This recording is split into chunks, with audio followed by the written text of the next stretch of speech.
pagkaon sa gigutom. Ang Ginoo nagaluwas sa mga bihag. Dahil ka ang Ginoo kawako.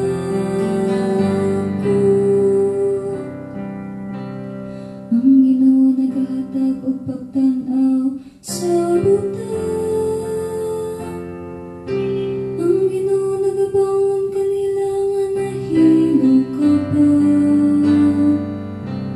Ang Ginoo naghigugma sa matarong.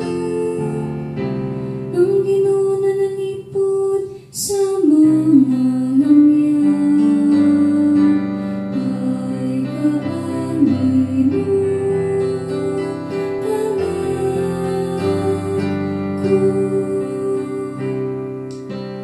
Kibuhi sa Ginoo mga ilo ug mga